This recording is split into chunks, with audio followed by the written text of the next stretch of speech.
మొదటి యోహాను పత్రికలో ఒక వచనాన్ని మనము ఈవేళ చదువుకొని ప్రార్థన చేసుకుందాం. మొదటి యోహాను పత్రిక 2వ అధ్యాయానికి రండి. చాలా మనం చిన్నగా విందాం, ఏమి త్వరపడాల్సిన అవసరం లేదు కదా. 1వ అధ్యాయము 2వ అధ్యాయము 12వ వచనం, క్షమించండి 2:12. చిన్నపిల్లలారా, ఆయన నామమును బట్టి మీ పాపములు క్షమించబడి ఉన్నవి గనుక మీకు రాయుచున్నాను. 14వ వచనం, చిన్నపిల్లలారా మీరు తండ్రిని ఎరిగి ఉన్నారు గనుక మీకు రాయుచున్నాను. పేజీ తిప్పండి. 18వ వచనం, చిన్నపిల్లలారా ఇది కడవరి గడియ, క్రీస్తు విరోధి వచ్చినని వింటిరి కదా. ఇప్పుడు అనేకులైన క్రీస్తు విరోధులు బయలుదేరి ఉన్నారు. ఇది కడవరి గడియ అని దీన్ని తెలుసుకొనుచున్నాము. 28వ వచనం, కాబట్టి చిన్నపిల్లలారా ఆయన ప్రత్యక్షమగునప్పుడు ఆయన రాకడ యందు మనము ఆయన ఎదుట సిగ్గుపడక ధైర్యముగా కలిగి ఉండునట్లు మీరు ఆయన యందు నిలిచి ఉండుడి. ఆయన నీతిమంతుడని మీరు ఎరిగి ఉన్న ఎడల నీతిని జరిగించు ప్రతివాడు ఆయన మూలముగా పుట్టి ఉన్నాడని ఎరుగుదుము. ప్రార్థించండి. ప్రేమగల తండ్రి, స్తోత్రార్హుడైన మా దేవ, మీకు వందనాలు చెల్లిస్తున్నా. మాతో మాట్లాడుచున్న మా ప్రియ రక్షకుడా, మీకు ఏమి ఇవ్వగలము నాయన? మా కొరకు ప్రాణం ఇచ్చిన మీకు ఏమి ఇవ్వగలము? నా పాప పరిహారమునకై నేనిత్తును, నా గర్భఫలమును నేనిత్తునా అన్నాడు మీ భక్తుడు. అయ్యా, ఏమిచ్చి మీ రుణం తీర్చుకోగలవు నాయన? ఇప్పుడు మీ మాటలు చదువుకున్నాం, మా అందరితో మాట్లాడుతారని మేము ఆశపడుతున్నాం నాయన. దయ చూపించండి. నిలవబడిన వాడు మనుష్య మాత్రుడు నాయన, మనుషుని మరుగు చేయండి. ఒక మనుషుని మాటల వలన మాకు ఎప్పటికీ క్షేమము మేలు ఉండదని మీ వైపు ఆశతో చూస్తున్నాం. దయ చూపించమని, మాతో మాట్లాడి మహిమ పొందుమని, మీ ఆత్మ గొప్ప కార్యమును జరిగించమని క్రీస్తు నామమున ప్రార్థన చేసి వేడుకుంటున్నాము తండ్రి, ఆమేన్. ఇప్పుడు నేను చెప్పబోయే ఒక అంశం లేకపోతే ఒక మాట మీరు తొందరగా గుర్తుపెట్టారని అనుకుంటున్నా. ఎంతమంది గుర్తుపెట్టారో నేను తెలుసుకోవాలనుకుంటున్నాను. దేని గురించి? ఏంటి? చిన్నపిల్లల. యోహాను భక్తుడు దేవుని నమ్ముకున్న విశ్వాసులలో కొంతమందికి పేర్లు పెట్టాడు. ఏం పేర్లు పెట్టాడంటే చిన్నపిల్లలు. ఏం పేరు? చిన్నపిల్లలు. రెండో పేరు ఏమిటంటే యవనస్తులు. ఏ పేరు? యవనస్తులు. మూడో పేరు ఏంటంటే తండ్రి వంటి వారు, అంటే వృద్ధులు. ఇట్లాంటి వాళ్ళు సంఘంలో ఉన్నారు. ప్రతి సంఘంలో ఉన్నారా? మన సంఘంలోనే ఉన్నారా? ప్రతి సంఘంలో కూడా చిన్నపిల్లలు ఉంటారు, యవనస్తులు ఉంటారు, వృద్ధులు కూడా ఉంటారు. అయితే ప్రభువారు చిన్నపిల్లలారా అని రాస్తున్నాడంటే చిన్నపిల్లలకని కాదు, మా ఇంట్లో ఉన్న 1వ తరగతి చదివే పిల్లలకని కాదు అర్థం. చిన్నపిల్లలంటే ఎవరు? రాస్తున్నాడు అక్కడే మొదటి వచనం 2వ అధ్యాయం చూడండి. ఆయన నామమును బట్టి మీ పాపములు క్షమించబడి ఉన్నవి. అంటే పాపాలు క్షమించబడి రక్షించబడిన దేవుని పిల్లలు. కొత్తగా యేసు ప్రభువును నమ్ముకున్న వారిని ఏమని పిలుస్తున్నాడు? చిన్నపిల్లలు. చిన్నపిల్లలకి అప్పుడప్పుడు భలే మాయ చేస్తుంటారు. చిన్న చాక్లెట్ ఇస్తే ఎంపడబడి వస్తారు. మీ ఇంటికి కాదు, మా ఇంటికి రమ్మన్నా వస్తారు. ఏమిస్తే? చాక్లెట్ ఇస్తే. చిన్నపిల్లలు త్వరగా మోసపోతారు, చిన్నపిల్లలు త్వరగా మాయలో పడిపోతారు, చిన్నపిల్లలు త్వరగా అపరాధములో పడిపోతారు. అంటే కొత్తగా నమ్మిన దేవుని పిల్లలు వారి వాక్యం ఎరగక తొందరగా అపరాధములో పడే ప్రమాదం చెప్పండి ఉంది. కాబట్టి ఆ అధ్యాయం అంతా యోహాను భక్తుడి మనసంతా ఏముంది? చిన్నపిల్లలు. అయ్యా మీరు మంచివారు నాన్న, మీరు మంచివారు, కానీ మీకు పూర్తిగా తెలియాలని నేను మాట్లాడుతున్నాను అది చెప్తున్నాడు ఆయన. 2వ అధ్యాయం 1వ వచనం అన్నాడు, ఆయన నామమును బట్టి మీ పాపములు క్షమించబడి ఉన్నవి అన్నాడు. ఆ మాట మీరు గుర్తుంచుకున్నారా? కొంతమంది రక్షణ తీర్మానం చేసిన తర్వాత మరలా ప్రార్థన చేస్తారు. ఏమని? ప్రభువా నన్ను క్షమించు ప్రభువా, నేను పాపిని ప్రభువా అంటారు. ఏమని చేయకూడదు? పాపినని చేయకూడదు. ఎందుకు? ఒకసారి నేను పాపిని ప్రభు అన్నావు, దేవుడు ఏం చేశాడు?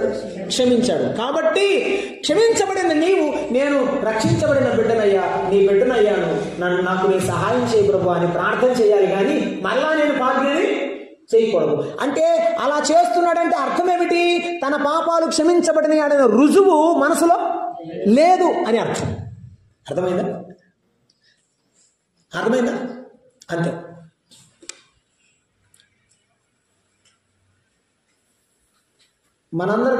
అందరికి లేవులే, కొంతమందికి ఉద్యోగాలు ఉన్నాయి కదా. ఇప్పుడు నేను కాలేజీలో లెక్చరర్ అనమాట. నాకు ఒక సీట్ ఇచ్చారు, అపాయింట్ చేసుకొని, అంటే ఉద్యోగం ఇచ్చి ఒక చైర్ ఇచ్చారనమాట, ఒక కుర్చీ. ఆ కుర్చీ దగ్గర కూర్చోవాలి నేను. అది నా కుర్చీ, నా రూమ్, అది ఎవరు రారు. నేను పొద్దున్నే కాలేజీకి పోయిన తర్వాత వాచ్మెన్ గేట్ దగ్గర ఉంటాడుగా, ఆయన దగ్గర పోయి కూర్చున్నాను అనుకో, కాలేజీ ప్రిన్సిపల్ ఏమంటాడు? ఏం దగ్గర కూర్చున్నావు, నువ్వెవరివి? నువ్వు లెక్చరర్వి, వాచ్మెన్ దగ్గర కూర్చున్నావు అనడా? ఏంది మానడా? నేనేమన్నా ఉన్నది చెప్తున్నా లేని చెప్తున్నాను. నిజం అంటాడా లేదా? అంటాడు కదా, అంటాడు. నువ్వు దేవుని బిడ్డమైనప్పుడు దేవుని బిడ్డలతోనే ఉండాలి. అర్థమైందా? ఎవరితో ఉండాలి? నీవు యేసయ్య నమ్ముకున్న తర్వాత యేసయ్య బిడ్డలతోనే ఉండాలి, అంతే. ఎందువల్ల? నీ పాపాలు క్షమించబడితే. గుర్తుపెట్టుకో. యోహాను సువార్త 8వ అధ్యాయంలో ఒక పాపాత్మురాల్ని ప్రభు యొద్దకు తీసుకొని కూర్చోబెట్టి మరి అన్నాడు, ప్రభువా ఈమె పాపము చేయుచుండగా పట్టుబడింది. మోషే ధర్మశాస్త్రం ప్రకారం ఈమెను రాళ్లతో కొట్టి చంపాలి. ఇప్పుడు మమ్మల్ని ఏం చేయమంటావు అన్నారు. ప్రభువారు అన్నారు, మీలో పాపం లేనివాడు ఆమె మీద రాయి వేయండి అంటే అందరు విడిచిపెట్టి వెళ్ళిపోయారు. ప్రభు అన్నాడు, అమ్మా ఎవరును నీకు శిక్ష విధింపలేదా? నేను కూడా విధింపను. కానీ ఒక మాట అన్నాడండి అక్కడ, నీవు వెళ్ళి ఇకను పాపము పాపాలు క్షమించబడి. నేను చిన్నపిల్లలకి ఎందుకు చెప్తున్నాడు, కొత్తగా వాళ్ళకి ఎందుకు చెప్తున్నా అంటే ఇకను పాపం చేయకూడదు. ఒకసారి క్షమించబడిన తర్వాత ఏం చేయకూడదు? చెప్పండి అమ్మ గట్టిగా. అంతే, చేయకూడదు.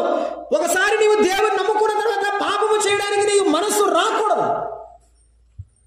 ఇది గుర్తొచ్చు. ఎందుకు?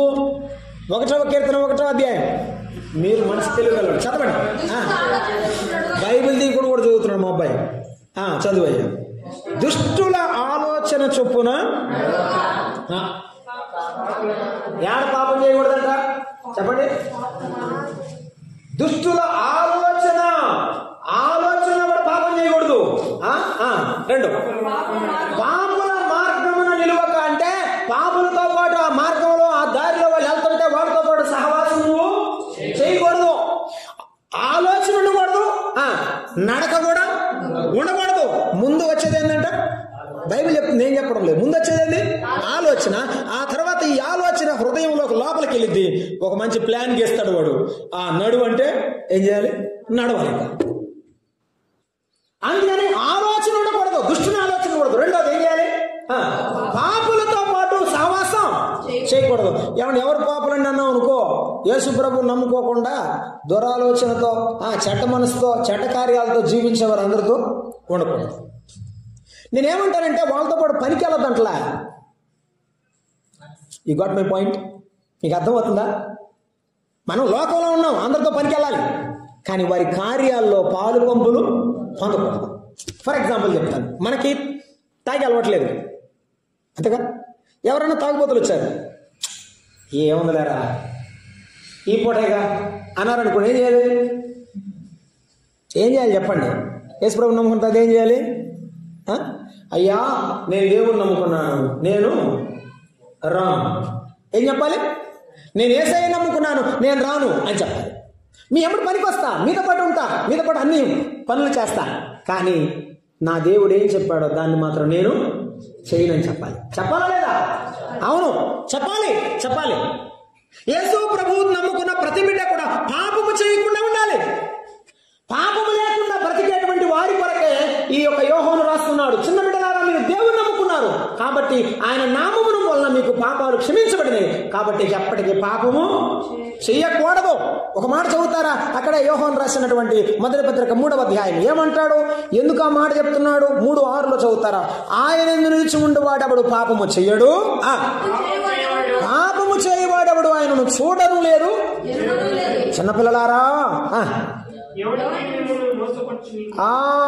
అది ఎవడు మిమ్మల్ని మోసపరచకుండా జాగ్రత్త పడండి. దేవుని బీజము వానిలో నిలుచును కడ వాడు పాపము చేయడు, పాపము చేయజాలడు అన్నాడు 9వ వచనం. దేవుని మూలముగా పుట్టిన వానిలో ఆయన బీజం ఉన్నది. ఆయన బీజం అంటే విత్తనం. విత్తనం అంటే ఏ విత్తనం? ఇది వాక్యం అనే విత్తనం. దేవుని వాక్యం అనే మనసులో ఉంటే ఉదయం లేచి బైబిల్ చదివి ప్రార్థన చేస్తే ఆ వాక్యం నీ మనసులో ఉంటది. కాబట్టి లోకంలోకి వెళ్ళినప్పుడు నువ్వు పాపము చెయ్యవన్నమాట. కాబట్టి చిన్నపిల్లలు ఏం చేయకూడదు? క్రొత్తగా నమ్మిన దేవుని పిల్లలు అంటే యవన బిడ్డలు, వృద్ధులు వాళ్ళు చేయవచ్చు అని అర్థమా? కాదు. క్రొత్తగా నమ్మిన వాళ్ళు తొందరగా పడిపోతారని చెప్తున్నాడు యోహాను. కాబట్టి మనము పాపము చేయకుండా ఉండాలని ప్రభు మనతో మాట్లాడుతున్నాడు. మనము పాపము చేయకుండా ఉండాలని ప్రభు మనతో మాట్లాడుతున్నాడు. ఒక మాట మీకు జ్ఞాపకం చేస్తాను. ఇదిగోండి, మంచి అధికారం కలిగి ఉన్నాడు, మంచి సుఖమైనటువంటి విలాసవంతమైనటువంటి బిల్డింగ్ లో బ్రతుకుతున్నాడు యోసేపు అనేటువంటి దైవజనుడు, దైవభక్తుడు. ఒకరోజు పాపము యోసేపు దగ్గరకు వచ్చి రా మనిద్దరం నడిచిపోదాం ఉంది. ఏమొచ్చింది? నేను మాట కూడా చెప్పడానికి ఇష్టపడలేదు, అందుకని ఆ మాట చెప్తున్నాను నేను. పాపం వచ్చింది, రా మనిద్దరం వెళ్దాం ఉంది. ఏమన్నాడు? నేను రాను, నీ దారి నీదే, నా దారి నాదే. దేవుని పిల్లలు ఇట్టు ఉండాలి, అంతే. అర్థమైందండి? దేవుని పిల్లలు ఎలా ఉండాలి? ఇంతే. పాపము లేని వారికి పాపము జోలి లేకుండా. పరిశుద్ధుడైన అగస్టిన్ అనే భక్తుడు ఉన్నాడండి. ఆయన ప్రభువుని నమ్ముకోక ముందు పెద్ద పాపము చేసేవాడు, శరీర సంబంధమైన కార్యము చేసేవాడు, ఒక వ్యభిచారిగా బ్రతికినాడు. ఆ వీధులెంబడి తిరుగుతూ ఉండేవాడు. చదువు లేదు, సంధ్య లేదు, ఏమి లేదు. ఒకసారి యేసు ప్రభు ఆయన నమ్ముకున్న తర్వాత, రక్షింపబడిన తర్వాత ఆ దారిని నడిచి వెళ్తున్నాడంట. ఆయన ఎరిగిన ఒక ఆమె ఉందంట ఆ వీధులు. అందంట, అగస్టిన్ నేనే. ఆ స్వరం ఆయనకి తెలుసు కదా, అందుకని పేరు చెప్పకుండా అందంట, నేనే నిన్ను పిలుస్తున్నా, ఆగు అందంట. నువ్వేమో కానీ నేను కాదన్నాడంట. ఏంటి? నువ్వేనేమో కానీ ఇప్పుడు నేను కాదు, వాడు చచ్చిపోయాడు, వాడు లేడిక అని ముందుకు వెళ్ళిపోయాడంట. యేసయ్యను నమ్ముకుంటే మనము సిలువ వేయబడిన వారమై క్రీస్తుతో కూడా సిలువ వేయబడిన వారం. ఆ పాత కోరికలు, పాత స్వభావం, పాత ఆలోచన చచ్చిపోవాలి.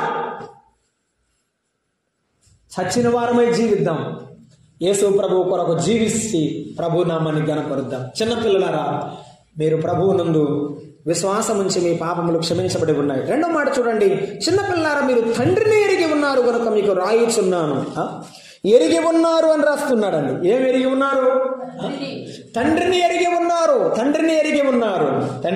ఉన్నారు. గుర్తుంచుకుందాము, మనము ఎరిగి ఉంటే, ఎరుగుట అనేది అనుభవం, ఎక్స్పీరియన్స్, అనుభవం అండి. ఎరిగి ఉండడం అంటే ఏమిటి? అనుభవపూర్వకంగా తెలుసుకోవడం. ఏమిటి చెప్పండి అందరూ? అనుభవపూర్వకంగా తెలుసుకోవడం. తెలుసుకొని ఎరిగి పొరపాటు చేస్తే ఏం చేయాలి? మీరు మాట్లాడలేదు, మీరు తెలుగు అవ్వడు అమ్మా. ఇప్పుడు నీ కొడుకు నీ దగ్గరికి వచ్చాడు, ఇక్కడ కూర్చున్నాడు, స్కూల్కి వెళ్తున్నాడు, బడికి పోతున్నాడు. అరే బడికి పోతున్నావు కదా, రోడ్నే పోయా, జాగ్రత్తగా పోరా, ఏమైనా జంతువులు వస్తే జాగ్రత్త అయ్యా అని చెప్పింది అనుకో.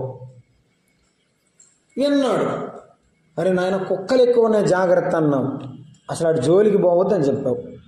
ఇప్పుడు దారిన పోతా కుక్క చెవు కొట్టుకున్నాడు అనుకో. ఏం చేసింది కుక్క? మరి దాని జోలికి పోతే గడిచింది కదా. అప్పుడు మనం ఏం చేయాలంటే, దేవుని నమ్మిన పిల్లలము లోకము జోలికి మనం పోకూడదు. ఏం చేయకూడదు? యేసుక్రీస్తు ప్రభువుని ఎరిగిన మనము, తండ్రిని ఎరిగిన మనము, తండ్రిని కూర్చున్నటువంటి ఆలోచన మాత్రమే ఉండాలి, కానీ లోకములో ఆలోచన ఉండకూడదు. మనము ఎరిగిన మనము అనుభవపూర్వకంగా బతకాలి. అలాగే మనము అనుభవం లేకుండా ఉన్నామనుకోండి, ఏదో ఒక ప్రమాదంలో పడతాం. అనుభవం ఉండాలి. ఏ అనుభవం ఉండాలి చెప్పండి? తండ్రిని ఎరిగిన వారు, యేసుక్రీస్తుని ఎరిగిన వారి అనుభవం ఏమై ఉండాలి? ప్రార్థన చేస్తూ ఉండగా దేవుడు నీకు చేసే అద్భుతాలు చూసి ఆనందించాలి. అయితే మరి ఏం చేయాలి? ప్రార్థన చేయాలి. అద్భుతం దేవుడు చేయాలంటే ఏం చేయాలి చెప్పండి? ప్రార్థన చేయాలి. అప్పుడే నీకు అనుభవం వస్తుంది. చాలా మంది ప్రార్థన చేయకుండానే గొప్ప అద్భుతాలు కావాలనుకుంటున్నారు. మోకాళ్ళ మీద బతకకుండానే దేవుడు దీవించాలంటారు. ఎలా? వచ్చి నాకేమైనా సహాయం చేయమని అడిగితే చేస్తావా? కనుక్కొని తెలుసుకొని వచ్చి ఇంటికి వచ్చేస్తావా? అసలు అడిగితేనే చేయరు. ఇక్కడ ప్రభు ఏమన్నాడు? అడుగుడి, చెప్పండి, మీకు ఇయ్యబడును. కాబట్టి దేవుడిని మనము అనుభవపూర్వకంగా ఎరగాలి. ఎరిగేటప్పుడల్లా మన జీవితంలో ఎదురయ్యేవన్నీ మన అనుభవాలు. దేవుడు మనకు గొప్ప అనుభవాలు ఇస్తాడు. సరే, చాలాసార్లు ఏం చేస్తాడంటే దేవుడు మనం అడగకపోయినా ఇస్తాడు.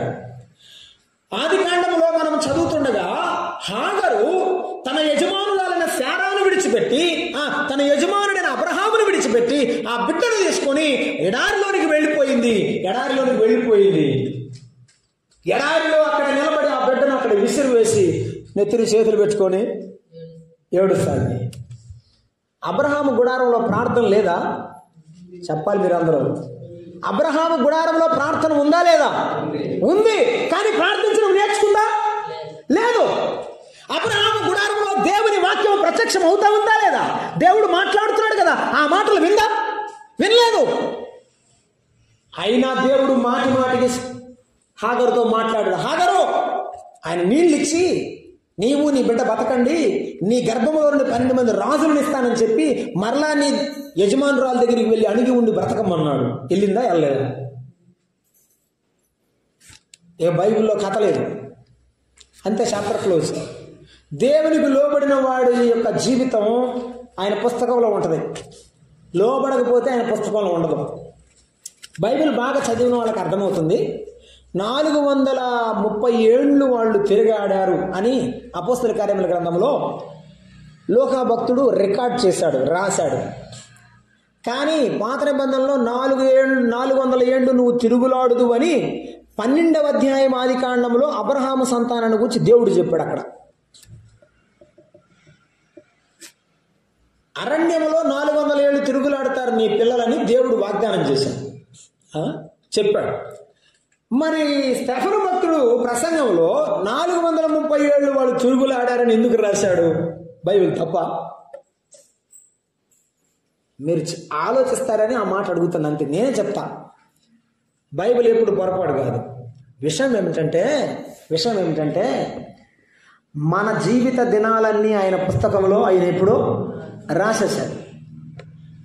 ఎన్ని దినాలు ఆయనకి ఇష్టంగా బ్రతుకుతావో ఆ ఇష్టమైన దినాలే ఆయన పుస్తకంలో ఉంటాయి. ఇష్టం లేని దినాలు పుస్తకంలో ఉండవు. ఈ 30 సంవత్సరాలు అధికంగా ఎందుకు రాయబడ్డాయంటే అక్కడక్కడ వారు దేవునికి లోబడకుండా వ్యతిరేకంగా ఉన్నారు. నేను మీకు జ్ఞాపకం చేస్తాను. కిబ్రోత్ హత్తావోలో మాంసం కొరకు అపేక్ష కలిగి దేవుని మీద తిరగబడ్డారు. తర్వాత బండ నుండి నీళ్లు తెచ్చిన సందర్భంలో వారి దగ్గర అక్కడ దేవుని శోధించి వారు అక్కడ ఆగిపోయారు. మిర్యాము దగ్గర కుష్ఠ వచ్చినప్పుడు 1 వారం దినాలు అక్కడ ఆగిపోయారు. మీరు అవన్నీ 40 ఏళ్ల చరిత్రలో వాళ్ళని జ్ఞాపకం చేసుకుంటా వస్తున్నప్పుడల్లా వాళ్ళు ఎట్లా అయితే దేవునికి తిరుగుబాటు చేసి అక్కడెక్కడ జ్ఞాపకం చేస్తే ఖచ్చితంగా 30 ఏళ్ళు ఉంటాయి. దేవుడు ఒక్క దినాన్ని కూడా మర్చిపోడు. నీవు ఎన్ని దినాలు దేవుని కొరకు బతికావో అన్ని దినాలు రాస్తాడు. 10 ఏళ్ళు అయితే అనుకోని, కానీ 2 రోజులే మనస్ఫూర్తిగా ఆరాధన చేసావు, 2 రోజులే మనస్ఫూర్తిగా ప్రార్థన చేసావు, కాబట్టి 2 రోజులే రాస్తాడు. ఎన్నాళ్ళైంది నువ్వు నమ్ముకొని? ఏసై ఏమంటాడు? అశోకో నమ్ముకుని ఎన్నాళ్ళైంది కానీ నువ్వు 2 రోజులు ఎవరి కోసం బతికింది అంటాడు. అయ్యో ప్రభువా, నేను 20 ఏళ్ళు బతికాను ప్రభువా, ఇప్పుడు తీసాయి నా కోసం బతికింది 2 రోజులు. ఏం చేద్దాం మనం? చెప్పండి. అనుభవపూర్వకంగా ప్రార్థన చేసి పొందుతాం. వాక్యం చదివి ఆయన వాక్యం చేత ఆదరించబడతాం. ప్రార్థన చేసి ఆయన యొక్క ఆశీర్వాదాన్ని పొందుతాం. చిన్నపిల్లలారా, మీరు తండ్రిని ఎరిగి ఉన్నారు కాబట్టి ఎరుగుట అనేది అనుభవపూర్వకంగా ఉండాలని మాట్లాడుతున్నాడు. రెండవది, పాపాలు క్షమించబడని, ఇక పాపము చేయకూడదని మాట్లాడుతున్నాడు.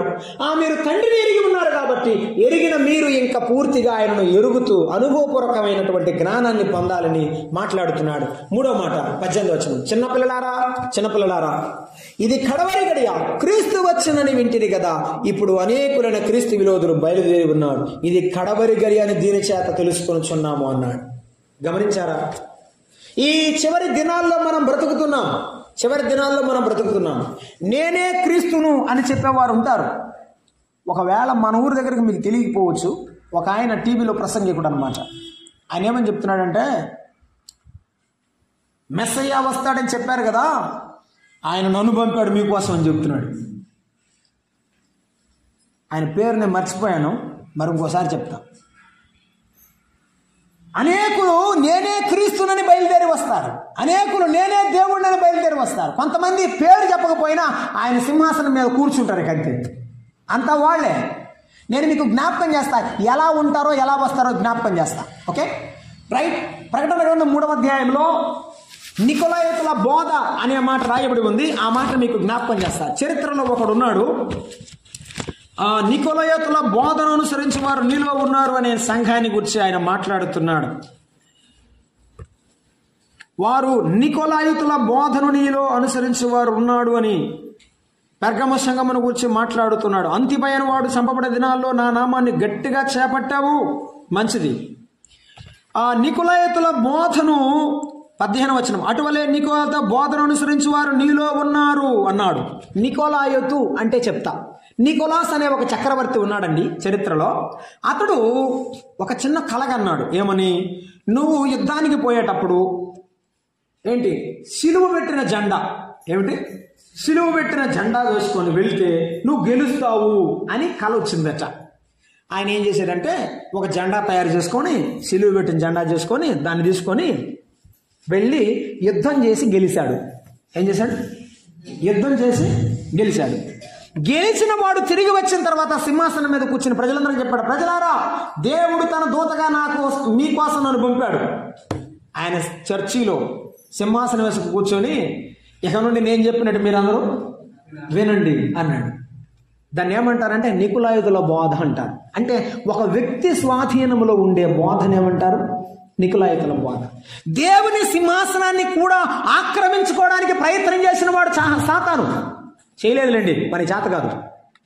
ఓ మనసులో అనుకున్నాడు, ఏమని, ఇంకొకరు కానీ పైకి వెళ్తే ఆయన సింహాసనం నా సింహాసనం సమానంగా ఉంటుంది, ఆయన నేను సమానమే అనుకున్న ఎంతలోనే దేవుడు పరలోకం నుండి కిందకు పడదోశాడు. ఈవేళ మనము కూడా నేర్చుకున్నాం ఏమిటంటే, చిన్నపిల్లలమైన మనము నేర్చుకోవాల్సిన సత్యం ఏమిటంటే, క్రీస్తు విరోధులు ఉన్నారు, జాగ్రత్త. యేసు ప్రభువును నేనే అని చెప్పేవాడు ఉన్నాడు, జాగ్రత్త, వారితో ప్రమాదం ఉంది. రెండో మాట అంటున్నాడు 22వ వచనం, యేసు క్రీస్తు కాడని చెప్పువాడు తప్ప ఎవడో అబద్ధికుడు. కొంతమంది ఏమని బయలుదేరారు, యేసు క్రీస్తు దేవుడు కాదని చెప్పేవాడు బయలుదేరారు. మరి ఎవరు దేవుడు అంట? యెహోవాయే దేవుడండి, యేసు ప్రభు దేవుడు కని చెప్పేవాళ్ళు తయారయ్యారు. యోహాను ఏమంటున్నాడు? యేసు క్రీస్తు దేవుడు కాదని, క్రీస్తు కాడని చెప్పువాడు తప్ప ఎవడో అబద్ధికుడు. క్రీస్తును తండ్రిని కుమారుని ఒప్పుకొనని వీడే క్రీస్తు విరోధి. అది దేవుని నమ్మినాన్ని చెప్పుకుంటూ యేసు ప్రభువుని దేవుడు కాదని ఒప్పుకుంటే అటువంటి వారిని ఏమన్నాడు? చేర్చుకొనవద్దు, వారికి వందనవచనం చేయవద్దని పౌలు చెప్పాడు. ఈవేళ క్రీస్తు విరోధి ఎవరంటే, క్రీస్తు దేవుడు కాదని చెప్పేవాడు, క్రీస్తు స్థానంలో కూర్చోవడానికి ప్రయత్నం చేసేవాడు క్రీస్తు విరోధి. ఇది కడవరి గడియ. అందుకే తిమోతికి రాసిన పత్రిక పౌలు 3వ అధ్యాయంలో చెప్పాడు, ఇవి అంత్య దినములు, అపాయకరమైన కాలములు వచ్చునని ఎరుగుము. తిమోతి, జీవము గల దేవుని సంఘములో అనగా ఆయన ఆ మందిరములో జనులు ఎలాగో ప్రవర్తించగలను ఎరిగి ఉండుట నేర్చుకోవాలి అన్నాడు. మనం మందిరంలో ఎలా ఉండాలి, మన జీవితంలో ఎలా ఉండాలి మనం నేర్చుకోవాలి. అదే మన జీవితానికి ఆశీర్వాదం. ఒకవేళ ఆ మాటలతో కొట్టుకొని పోతే విశ్వాసంలో పడిపోతాం, చెడిపోతాం. ఒకటి, క్రీస్తుని నేనే అని చెప్పేవాడు మాట వినొద్దు, క్రీస్తు దేవుడు కాదని చెప్పేవాడి మాట వినొద్దు. ఆ తర్వాత ఏమంటున్నాడు? అలా వినొద్దు, వినకుండా మీరేం చేయాలి? 24, మీరు మొదటి నుండి దేని వింటున్నో మీలో నివసింపనీయుడి, మీరు మొదటి నుండి వినినది మీలో నిలిచిన ఎడల మీరు కూడా కుమారుని యందు తండ్రి యందు నిలుతురు అన్నాడు. మొదటి నుండి విన్నదేంటి? ఆదిలో ఉన్నదేంటి? అదే విన్నాము కదా. ఆది యందు వాక్యం ఉండను, వాక్యము దేవుడై ఉండేది. దేవుని వాక్యాన్ని విన్నాం. ఏ వాక్యాన్ని విన్నారో, ఏ స్వార్థను విన్నారో, యేసుక్రీస్తు ప్రభువు నామాన్ని నమ్ముకున్నారో ఆ యేసుక్రీస్తు నామములో ఉండండి, తండ్రిలో ఉండండి, కుమారునిలో నిలిచి ఉండండి. అప్పుడు దేవుడు కూడా మన యందు నిలిచి ఉంటాడు. 15వ అధ్యాయం యోహాను సువార్తలో అన్నాడు, నేను ద్రాక్ష, నిజమైన ద్రాక్షవల్లిని, మీరు తీగలు. మీరు నా యందు నిలిచి ఉంటేనే గాని బహుగా ఫలించరు. ఎవడు నారాయణ నిలిచిందో వాడు బహుగా ఫలించునని చెప్పాడు. కాబట్టి యేసు ప్రభువులో నిలిచి ఉండాలి అంటే ఆయన వాక్యములో నిలిచి ఉండాలి. ఆయన వాక్యాన్ని చదువుకోవాలి. ఆయన వాక్యం ఎలా ఉందో అలా మనం బ్రతకాలి. అప్పుడు దేవుడు మనలను కనికరిస్తాడు. ఈ మోసములో పడకుండా వాక్యములో నిలబడాలని చెప్పాడు. 3వ మాట చదివి నేను ప్రార్థన చేస్తాను. 28. కాబట్టి చిన్నపిల్లలారా, ఆయన ప్రత్యక్షమగునప్పుడు ఆయన రాకడేందు మనము ఆయన ఎదుట సిగ్గుపడక ధైర్యముగా కలిగి ఉన్నట్లు మీరు ఆయన యందు నిలిచి ఉండు అన్నాడు. ఆయన వచ్చినప్పుడు ఎలా ఉండకూడదట? సిగ్గుపడకూడదు. సిగ్గుపడకూడదు. ధైర్యముగా నిలబడే పిల్లలముగా మనం ఉండాలి. మరట ఆయన ప్రత్యక్షమైనప్పుడు ఒక సంగతి చెప్తారు. మన ఇంటి పక్కన ఉంటారుగా, వాళ్ళు వీళ్ళు ఉంటారు కదా, వాళ్ళు అంటుంటారంట ఏమని, యేసు ప్రభు వచ్చిన తర్వాత ఈ నమ్ముకున్న వాళ్ళందరూ ఎత్తబడిన తర్వాత ఏది ఈ పార్థనికి వచ్చేది ఎక్కడుంది, కనపడది ఏంది అనుకుంటారంట. ఎప్పుడు మనం అందరం ఎత్తబడిన తర్వాత కనపడకపోతే రొమ్ము కొట్టుకొని ఏడుస్తారట. ఆయన దిగి వస్తాడు. ఇది వాస్తవం. ఆయన మధ్యాకాశంలోనికి రాగా ఆయన కడబూర శబ్దము వినగానే మనము ఎగిరిపోతాం. మనము ఆయన దగ్గరికి వెళ్ళిపోతాం. వెళ్ళిపోయినప్పుడు ఆయన దగ్గర నిలబడేది మొదట మనమే, లోకం కాదు. లోకము తర్వాత. మొదట తీర్పు ఎవరికి? మనకే. 2వ కొరింథీ పత్రిక 5వ అధ్యాయం 10వ వచనం. మనము శరీరముతో చేసిన, శరీరము లేకుండా చేసిన మొదట ఆయన పీఠం ఎదుట, న్యాయపీఠం ఎదుట ప్రత్యక్షము కావాలి. ఆయన ఎదుట మనం ప్రత్యక్షం కావాలి. దానికి బైబిల్ పరిభాషలో ఒక మాట చెప్పాడు. అని ఏమన్నారంటే విందు జరుగుద్దంట 7 ఏండ్లు. విందు అంటే భోజనం అనుకోకండి. మనల్ని కూర్చోబెట్టి దేవుడు ప్రశంసలు ఇస్తాడు. ఆ నా కుమారుడు 5 మీనాలకు 5 సంపాదించాడు, 3 మీనాలు 2 మీనాలకు 2 సంపాదించాడు అని దేవుడు వారందరినీ పొగుడుతూ వారికి కిరీటాలు ఇస్తూ ఉండగా, దేవుడు ఘనపరుస్తుండగా ఆనందం, సంతోషం పరలోకములో అంటారు. కానీ ఒకడు ఉంటాడు, 1 మీనా తీసుకున్నాడు. వాడు ఎట్టుంటాడంటే, ఏమిరా నాయన కుమారుడా, ఎందుకు తలకాల్చుకున్నావు? ఏం చేయలేదు ప్రభా, నువ్వు ఇచ్చిన ఒకటి కూడా 10 పెట్టాను ప్రభా, అది కూడా పాడైంది. ఎందుకు నా మీనాను పాడు చేశావు? ఎందుకు నేను ఇచ్చిన జీవితాన్ని నాశనం చేశావు, వ్యర్థం చేశావు? నా కొరకు నేను ఎందుకు బతకలేదని ప్రభు అడుగుతుంటే వాడు ఏం చేస్తుంటాడు తెలుసా? ఏడుస్తుంటాడు. పక్కన ఉన్న వాళ్ళు అంటారు, మోషే గారు, యోహాను గారు, నోబహు గారు అంటారు, అయ్యా ఏడో బాబు నాయన, ఏడో బాబు, అయ్యో నా జీవితం అంతా పోగొట్టుకున్నాను, దేవుడి కోసం కొద్దిగా అయినా సేవ చేయలేకపోయాను ప్రభు, నీ కొరకు నేను ఏం చేయలేకపోయాను ఏడుస్తుండగా వారందరూ ఓదార్చేవారుగా ఉంటారు. అందుకే చిన్నపిల్లలారా వినండి, ప్రభువు రాబోతున్నాడు. ఆయన వచ్చినప్పుడు నువ్వు సిగ్గుపడకుండా, ఏడవకుండా, దుఃఖపడకుండా ఉండాలంటే యేసయ్య కొరకు కొంతైనా ఏం చేయాలి? మనం పని చేయాలి. యేసయ్య కొరకు కొంతైనా చేయాలి. ఆయన రాకలో ధైర్యంగా బతకాలంటే ముందు జీవితాన్ని కాపాడుకో, 2 దేవుని పని చేయాలి. అందుకే అన్నాడు, సిగ్గుపడక ఉండండి, మీరు ఆయన యందు నిలిచి ఉండండి అని చెప్పాడు. ఎలా నిలిచి ఉండాలి? నీతిని జరిగించు ప్రతివాడు ఆయన మూలముగా పుట్టాడు. నీతిమంతుడు ఎవరంటే నీతిని జరిగించే ప్రతివాడు నీతిమంతుడు. నీతి మాట్లాడే ప్రతివాడని బైబిల్ చెప్పలేదు. నీతిని జరిగించే ప్రతివాడు నీతిమంతుడు. కాబట్టి దేవుని పిల్లలమైన మనము నీతిమంతులము ఈ లోకంలో బ్రతకాలంటే ఆయన వాక్యానుసారంగా బ్రతకాలి. ఆయన వాక్యం ఏం చెప్తున్నదో మనం వినాలి. చాలాసార్లు మన యొక్క గొప్ప తెలివితేటలు ఎట్లా ఉంటాయంటే, మనం ఏమనుకున్నామో అదే దేవుని చిత్తం అనుకుంటాం. ప్రభు దేవుని చిత్తం ఏంటి ప్రభు అని అడగం మనం. అందువల్ల మనము ఫలితం పొందలేకుండా ఉన్నాం. దయతో జ్ఞాపకం చేసుకోండి. చిన్నపిల్లలారా, మీరు ఆయన నామమును బట్టి మీ పాపాలు క్షమించబడి ఉన్నాయి, ఇక పాపం చేయవకండి. చిన్నపిల్లలారా, మీరు తండ్రిని ఎరిగి ఉన్నారు, మీకు అనుభవం అవసరం. మీరు అనుభవించండి, ఆయనను అనుభవించండి, ప్రార్థనలో అనుభవించండి, ఆరాధనలో అనుభవించండి, వాక్య ధ్యానములో అనుభవించండి, ఆనందించండి, బలం పొందండి. చిన్నపిల్లలారా, ఇది కడవరి గడియ, మోసపోతున్నాం, జాగ్రత్త. క్రీస్తు విరోధులు వస్తారు, వారిని బట్టి మోసపోవద్దు. చిన్నపిల్లలారా, క్రీస్తు విరోధి కాలంలో అనేకులు నేనే క్రీస్తుని అంటారు, యేసుక్రీస్తు దేవుడు కాదంటారు. జాగ్రత్త, ఆయనలో నిలిచి ఉండండి, ఆయన వాక్యములోనే నిలిచి ఉండండి. ఆయన వాక్యంలో నిలిచి ఉంటే మీరు సిగ్గుపడరు, ఆయన ప్రత్యక్షమైనప్పుడు ధైర్యముగా నిలబడతారు. కాబట్టి అపోస్తలుడైన పౌలు చెప్పినట్టు, నా విశ్వాసమును కాపాడుకుంటుని, ఇక మీదట నా కొరకు నీతి కిరీటము వచ్చబడి. మరి నీ కొరకు నా కొరకు దేవుడు ఏ కిరీటం ఉంచాడో నీకే తెలుసు, నాకే తెలుసు. ప్రార్థన చేద్దాం, తలలు వంచండి. ప్రార్థన చేద్దాం, తలలు వంచండి. అమ్మా, అయ్యా, తమ్ముడు, చెల్లి, దేవుడు మనతో మాట్లాడుతున్నాడు. కల్పన కథల వైపు మనం తిరగవద్దు. ప్రభు మనల్ని పిలిచినప్పుడు ఎలాగున్నా నమ్ముకున్నామో అదే ప్రేమతో, అదే భక్తితో, అదే శ్రద్ధతో, అయ్యా నేను చిన్నవాడనయ్యా, చిన్నదాననయ్యా, నీ పాదాల దగ్గర ఉన్నాను ప్రభువా, నన్ను కనికరించమను. దేవుడు నిన్ను దీవిస్తాడు. అమ్మా, దేవుడు నిన్ను కనికరిస్తాడు. ఆయన కనికరాన్ని కోరుకో, ఆయన రాకడ కొరకు సిద్ధపడు. బ్రహ్మగల తండ్రి, దయాళుడా, మీకు స్తోత్రం. ఈ మధ్యాహ్నం వేళ మీరు మాతో మాట్లాడిన మాటలు బట్టి వందనాలు. ఈ మాటలన్నీ కూడా మా హృదయాల్లో నీరు కట్టి ఫలింపదాయించి మీ కృపకు అప్పగించుకుంటూ యేసు ప్రభువు నామమున ప్రార్థన చేసి వేడుకుంటున్నాం తండ్రి, ఆమేన్. అందరికీ ప్రేమ వందనాలు.